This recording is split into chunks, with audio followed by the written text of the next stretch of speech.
So I thought I was recording and I was not. Didn't realize it till my computer decided to go black screen on me. So what is in here is 2 pounds of meat.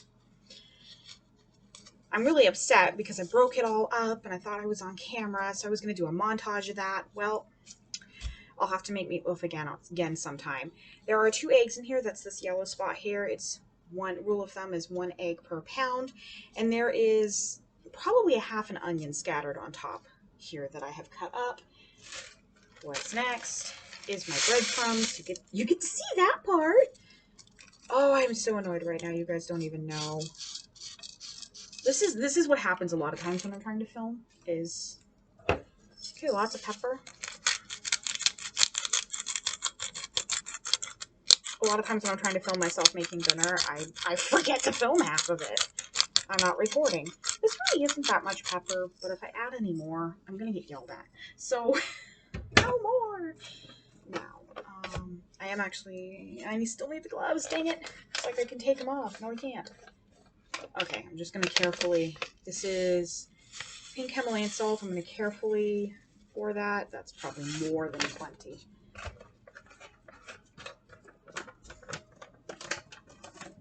That over there. Lots of garlic powder. In fact, that may not even be enough.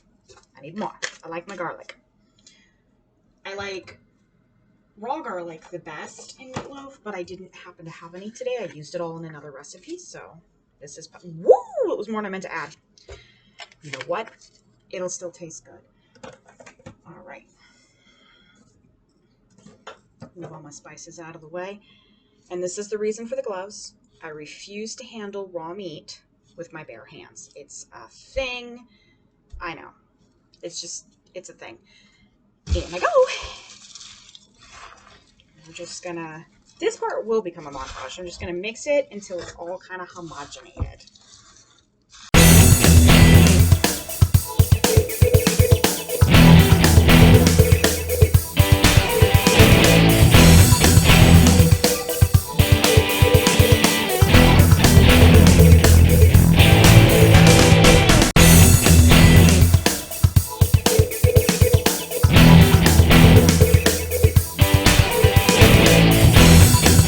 That is about as mixed as I'm gonna get it, really.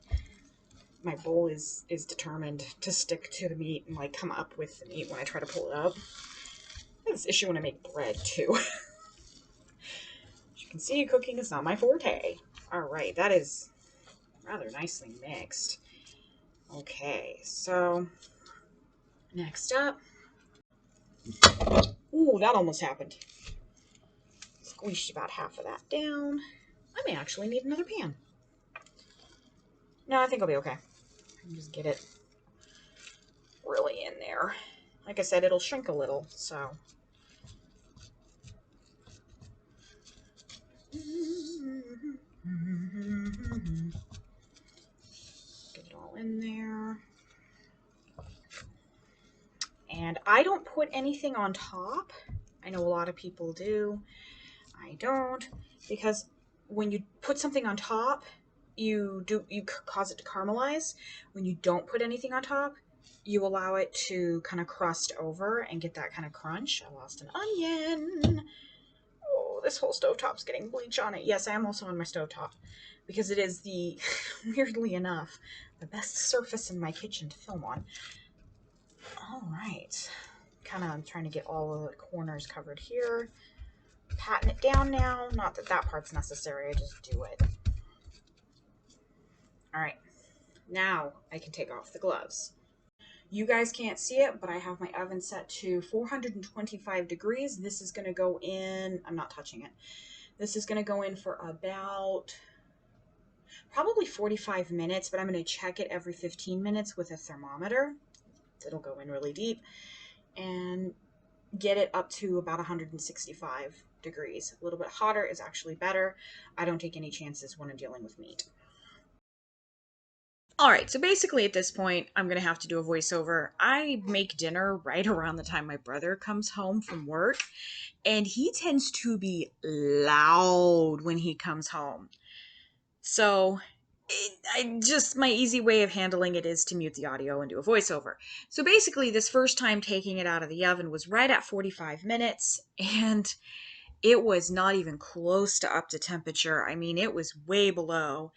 So I don't trust meat of any kind if it's not at temperature. I'm very careful about it. Having had food poisoning, I do not ever want to experience that again. So obviously, I decided put it back in the oven for another 15 minutes.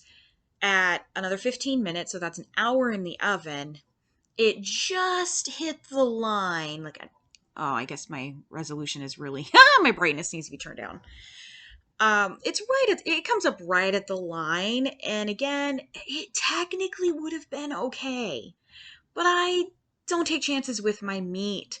So to be on the safe side, it went back in for another 15 minutes. So at an hour and 15 minutes, you can see it's pretty browned on top. It was not burnt though, I will say that. And you can't see that thermometer at all. I apologize for that. It came up well into the done category. It was about 180 degrees, which is beautiful, makes me very happy. There is nothing in that meat that's going to harm me, make me sick. I'm not getting food poisoning from that. So obviously at that point it was done. I just had to double check because I'm that way. It's just who I am. It's a thing. I'm showing you guys because it does show it. By then, of course, it cooled off a bit, but it is what it is. I take my meatloaf out of the original pan because otherwise it's just kind of sitting in the meat fat. And that makes it soggy and kind of a gross texture. So this is me struggling to get it. I really need to find a better way to do this. Anyway, it went onto my lovely desert rose plate there, and with minimal problems. And after I finally got it all together, I mean, I'm still kind of picking out some onions, and I'm like, you need to go on the plate, because there are people in my house that will eat that. Then I need to put my topper on it. My topper is so simple and so ghetto. It's ketchup. It's just ketchup. It's literally Heinz ketchup. We got it at the dollar store. And that's all I do for my topper. You've got people that'll do this special honey glaze, and ugh, yuck. Honey glaze is gross on meatloaf. I don't care what anybody says, it's disgusting. We have always done ketchup or barbecue sauce or straight up pasta sauce. We have done pasta sauce, and it does taste okay on meatloaf.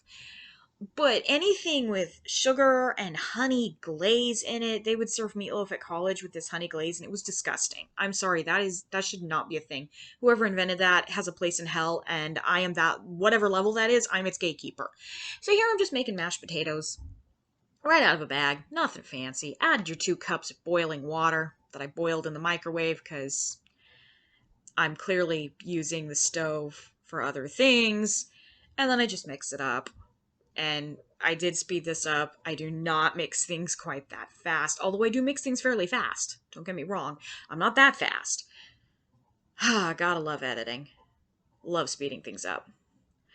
And then I just serve that with a side of simply steamed broccoli. Absolutely nothing fancy. I do plate it for you guys. Again, there is just a commotion going on in the background, and I was like, I'm not leaving that in. I am muting this clip. Yeah.